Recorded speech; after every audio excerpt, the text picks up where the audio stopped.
कुछ और physical quantities के डायमेंशनल फॉर्मूले को भी हम देख लेते हैं। फोर्स का मैंने आपको बताया था। चलो वर्क और एनर्जी को देखते हैं। वर्क और energy, capability of doing work he energy होती है, तो dimensionally they will be same, दोनों में सेम बेस क्वांटिटीज़ मल्टीप्लाई या डिवाइड होंगी। आप लर्न करोगे कि फोर्स को अगर हम displacement in the direction of force से मल्टीप्लाई करते हैं, S stands for displacement in the direction of force, F stands for force, तो हमें वर्क या एनर्जी मिल जाएगी। अब इसकी डायमेंशनल फार्मूला बनाते हैं। वर्क का डायमेंशनल फार्मूला या एनर्जी का डायमेंशनल फार्मूला। फोर्स का अभी हमने बनाया था, मैंने बताया था फोर्स क्या है, मास इनटू एक्सेलरेशन है। एक्सेलरेशन की डायमेंशन एल टी माइनस 2 आई थी, मास की एम है, तो फोर्स का डायमेंशनल फार्मूला ये था। तो फोर्स के इस डायमेंशनल फार्मूले को मैं डिस्प्लेसमेंट यानी लेंथ के डायमेंशन से मल्टीप्लाई कर दूँ, तो फोर्स का डायमेंशनल फार्मूला हमारा क्या आया था, फोर्स का डायमेंशनल फार्मूला आया था हमारा एम एल टी माइनस 2, इसको मल्टीप्लाई कर दिया मैंने डिस्प्लेसमेंट की डायमेंशन से जो कि लेंथ की डायमेंशन है, तो ये वर्क या एनर्जी का डायमेंशनल फार्मूला आ जाएगा। इसको मैं ऐसे लिख देता हूँ, कैसे, M L square T minus 2। अब वर्क या एनर्जी की मैं ऐसा यूनिट लिखता हूँ, देखें इसकी ऐसा यूनिट क्या लिखूँगा, 1 kilogram, kilogram for mass. L की ऐसा यूनिट क्या है, लेंथ की, मीटर, सो मीटर स्क्वायर। टाइम की ऐसा यूनिट क्या है, टाइम की ऐसा यूनिट है 1 सेकेंड, तो 1 second raise to the power minus 2। So this is ऐसा यूनिट ऑफ वर्क और एनर्जी। इसको ऐसे लिखने के बजाय मैं ऐसे भी लिख सकता हूँ, कैसे लिख सकता हूँ इसको, फोर्स की ऐसा यूनिट क्या है 1 न्यूटन और टाइम की ऐसा यूनिट क्या है 1 सेकेंड, तो ऐसा यूनिट ऑफ वर्क एनर्जी को 1 न्यूटन इंटू सेकेंड भी लिख सकता हूँ, बट इसकी ऐसा यूनिट जो कि ये है, इसको एक अलग नाम दे रखा है 1 जूल। मैंने आपको पहले बताया था कई बार यूनिट्स को हम एक नाम दे देते हैं किसी साइंटिस्ट के सम्मान में या किसी और कारण से।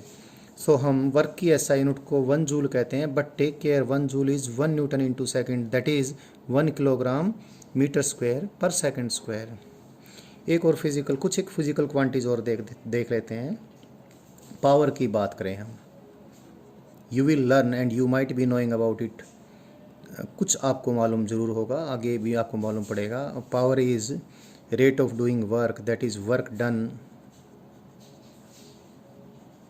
Divide by time taken, and work done divide by time taken. Work done की डायमेंशन हमने पहले निकाली ली, टाइम टेकन की टाइम होती है, तो इसकी डायमेंशन क्या आ जाएगी, वर्क, पावर की डायमेंशन। पावर के लिए मैं अभी कैपिटल पी बहुत फिजिकल क्वांटिटीज़ के लिए सिंबल आता है, अभी प्रेशर के लिए भी आएगा, तो instead of using its initial letter मैं इसको पावर की डायमेंशन के लिए पूरा का पूरा पावर ऐसे लिख देता हूँ। उसकी डायमेंशन क्या आएगी, वर्क की dimension M L square T raise to the power minus 2 divide by T, और इसको मैं अब कैसे लिख लूँगा, इसको लिख लूँगा मैं M L square T minus 3। ये सारे डायमेंशनल फार्मूले जो मैं अभी आपको निकालना सिखा रहा हूँ, ये आपको याद रखने पड़ेंगे। तो पावर की डायमेंशन मैंने लिखी, अब पावर की भी ऐसा यूनिट लिख देता हूँ, ऐसे ही एक तो इसी तरीके से लिख दूँ जैसे पहले लिखा, क्या कैसे लिखूँगा, इसकी ऐसा यूनिट 1, मास के लिए 1 kg, लेंथ के लिए 1 metre, 1 kg into metre square into second raise to the power minus 3, या फिर इसको क्या करूँ, it is work divide by time, work की क्या है 1 joule, so it is 1 joule divide by time की ऐसा unit, that is 1 joule per second. But again इसको भी हमने एक साइंटिस्ट के ऑनर में इसको 1 वाट कह रखा है, जेम्स वाट के सम्मान में इसको हम 1 वाट बोलते हैं। सो पावर की डायमेंशन एंड पावर की ऐसा यूनिट को बताया मैंने, अभी प्रेशर भी बता देता हूँ। ये सारे फिजिकल क्वांटिटीज़ आपने टाइम के साथ इस पूरे कोर्स में लर्न करनी है। ये बिगनिंग है, इसमें पूरी फिज़िक्स की बात तो होगी ही होगी, क्योंकि सारी फिजिकल क्वांटिटीज़ की हमने बात करनी है। और ये फिजिकल क्वांटिटीज़ धीरे धीरे आपको समझ में आनी शुरू हो जाएंगी, बट हमें शुरुआत में कुछ करना है। फिजिकल क्वांटिटीज़ को कुछ आइडेंटिफाई करना हम जान लें, उनकी डायमेंशंस जान लें, उनका मेजरमेंट के बारे में इनिशियल हमारी कुछ नॉलेज हो जाए, वो बहुत ज़रूरी है। प्रेशर इज़, आपको लर्न हो जाएगा, pressure is force upon area,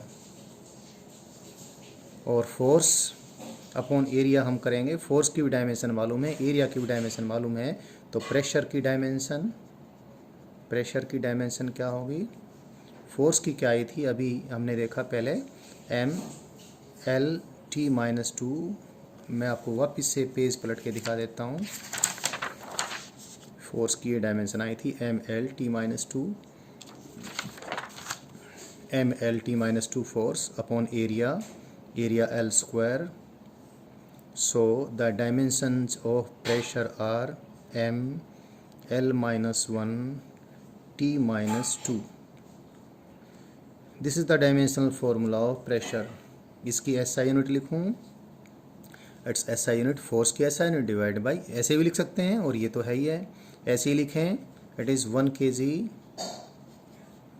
पर मीटर पर सेकेंड स्क्वायर। बट इसके बजाय ये भी हम लिख सकते हैं क्या, 1 न्यूटन पर मीटर स्क्वायर, और इसको भी हम 1 पास्कल बोलते हैं, in the name of pascal. Pascal के सम्मान में इसको, पास्कल साहब ने प्रेशर से रिलेटेड बहुत ज़्यादा काम कर रखा है। पास्कल आज आप पढ़ेंगे जब हम प्रेशर को आपको डिटेल में समझाएंगे तब। So that is about pressure. और बहुत सारी फिजिकल क्वांटिटीज़ आनी हैं, चलो एक हम ले लेते हैं, लीनियर मोमेंटम। एक और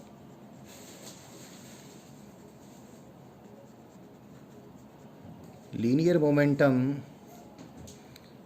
आपको पता चलेगा, it is mass into velocity. तो लीनियर मोमेंटम का सिंबल P होता है।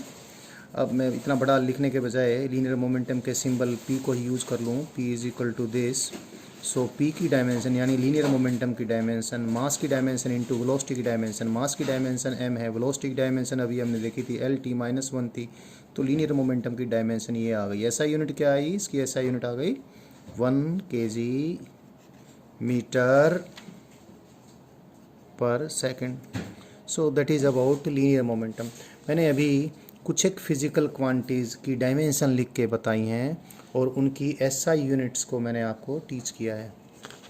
तो ये लर्निंग आपकी हो जानी चाहिए, इसकी आपने प्रैक्टिस भी करनी है और आगे हम बढ़ जाते हैं। बच्चों, फिज़िकल क्वांटिटीज़ की डायमेंशंस हमें मालूम है तो एक बहुत बड़ी बात, बहुत शानदार बात हमें मालूम पड़ जाएगी। बहुत सारा काम हम जो फिज़िक्स में आने वाले टाइम में जो लर्निंग बढ़ती जाएंगी, हम काफ़ी बाद में जो सीख सकेंगे उसको अभी भी हम सीख सकते हैं। कुछ बेसिक नॉलेज उसकी अभी हमें हो जाएगी और ज़्यादा काम हम अभी कर पाएंगे। हालांकि पूरी लर्निंग बाद में होगी, लेकिन फिर भी आइडियाज़ हमें लगने शुरू हो जाएंगे। और ये आइडियाज़ हमें कैसे लगेंगे, उसके लिए एक बहुत सिंपल सी चीज़, हमने बहुत सिंपल सी बात यूज़ करनी है। उस सिंपल सी बात को, उस सिंपल से सिद्धांत को हम प्रिंसिपल ऑफ होमोजेनिटी बोलते हैं। एक्चुअली मैंने डायमेंशंस का क्या यूज़ है ये आपको समझाना है, यूजेस ऑफ डायमेंशंस बताने हैं, या एप्लीकेशंस ऑफ डायमेंशंस मैंने बतानी है।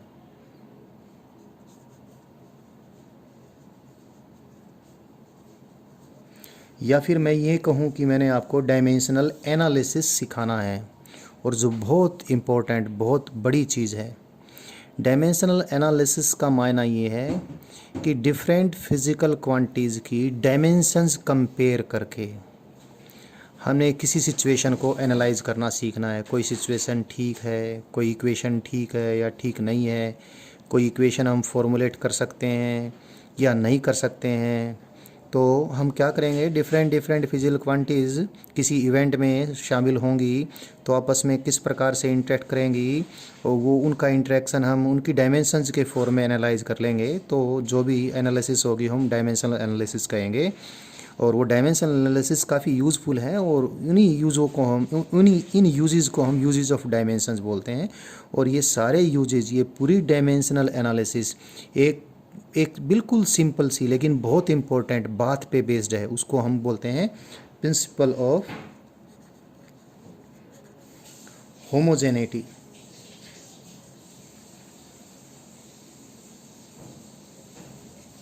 Principle of homogeneity, it's so simple.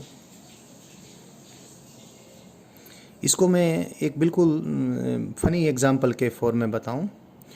अगर मैं किसी आप में से किसी को बोलूं या हम अगर ऐसा बोलें कि मेरी age, my as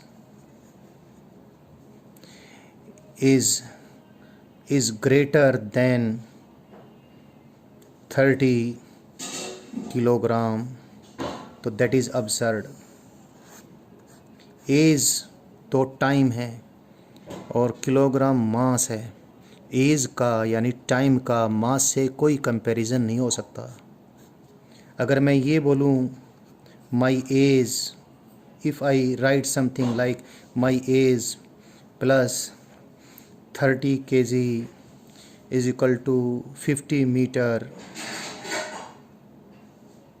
again it is absurd because age जो कि ईयर्स में होगी या मंथ्स में भी हो सकती है, सेकंड्स में भी, आवर्स में भी हो सकती है।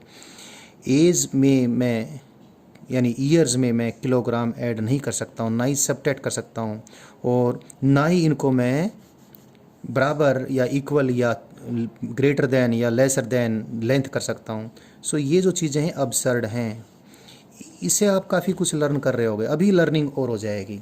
एक और फनी बात मैं बोलता हूँ, if I ask A question which is greater, मैं ये कहूँ 50 किलोमीटर एंड 100 ग्राम में कौन चीज़ बड़ी है, 50 किलोग्राम ज़्यादा हैं या 100 ग्राम ज़्यादा हैं, तो again it is nonsense.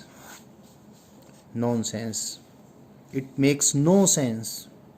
We cannot compare length with mass. We cannot compare time with mass. We cannot add age. We cannot add time to mass and we cannot compare them to length. And this is homogeneity principle. Homogeneity principle का मायना ये है, we can add, we can subtract, we can compare only different amounts of same physical quantity. एक ही physical quantities की different amounts मैं add कर सकता हूँ या सबट्रैक्ट कर सकता हूँ या उनको कंपेयर कर सकता हूँ। कंपेयर करने का मायना कौन सी अमाउंट किस अमाउंट से ज़्यादा या कम है।